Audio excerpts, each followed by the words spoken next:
ഇടയ്ക്ക് ഒരു ഇന്റർവ്യൂ പറഞ്ഞിട്ടുണ്ടായിരുന്നു, ഞാൻ നാട്ടിലങ്ങനെ പോകാറില്ല, പോയാലും രാത്രിയിലാണ്, കാറിൽ പോയി തിരിച്ചു വരും. ഇപ്പോഴും അങ്ങനെ തന്നെയാണോ?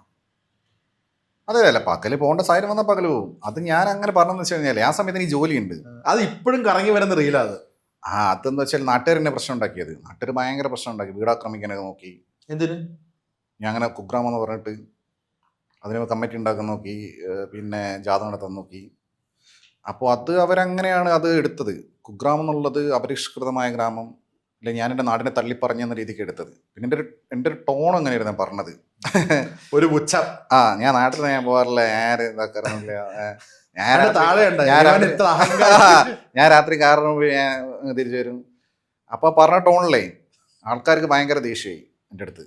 ആ ദേഷ്യം ഇപ്പോഴും കാണുമായിരിക്കും. അവരുടെ നാട്ടിലെ ശത്രുക്കൾ അവസ്ഥയാലോചിച്ച് നോക്ക്. സാധാരണ ഏതൊരു ഓൺലൈൻ ശത്രുക്കളുള്ള ആൾക്കാർ നാട്ടിലെങ്കിലും ശത്രു ഇല്ല, നാട്ടുകാരെ സപ്പോർട്ട് ഉണ്ടോ? എനിക്ക് അതുമില്ല. നാട്ടിലും പുറത്തിറങ്ങാൻ പറ്റില്ല, ശത്രുക്കളാണ്. മിണ്ടില്ല ആൾക്കാർ കണ്ടാലും. ആൾക്കാരെന്നെ കാണുന്നില്ലല്ലോ, ഞാൻ വണ്ടിയില്ലേ പോന്നെ. കൂടെയും കൊട്ടിച്ച വണ്ടി പോയി ആൾക്കാരെങ്ങനെ കാണാനാ? അപ്പോൾ അതാണ് അത് അന്നേ ഫ്ലോയിൽ പറഞ്ഞു. അപ്പോൾ കുഗ്രാമത്തിന് ആ അപരിഷ്കൃത ഗ്രാമം എന്നുള്ള മാത്രമല്ല അർത്ഥം, റിമോട്ട് വില്ലേജ് എന്നുള്ള അർത്ഥമേ ഉള്ളൂ. ഇനി അങ്ങനെ ഇവർ മറ്റേന്താ പറയുന്നത്, ശബ്ദധാര വിലയൊക്കെ എടുത്തു നോക്കിയിട്ടൊക്കെയാണ് ഇവർ പ്രശ്നം ഉണ്ടാക്കിയത്. വാക്കുകളുടെ അർത്ഥം എടുക്കാൻ ഭയങ്കര ഡേഞ്ചറാ. ഓരോ വാക്കുകളിലൊക്കെ നമ്മൾ പറയുന്നത്. അപ്പൊ അത് അന്ന് ഭയങ്കര, നിങ്ങൾ വിചാരിക്കുന്ന പ്രശ്നമല്ല. ഒരു നാട്ടുകാർ മൊത്തം ഒരാൾക്കെതിരെ തിരിയുക, എന്നിട്ട് നാട്ടിൽ ഇവനെ കാലുകുത്താൻ സമ്മതിക്കണ പറയാ.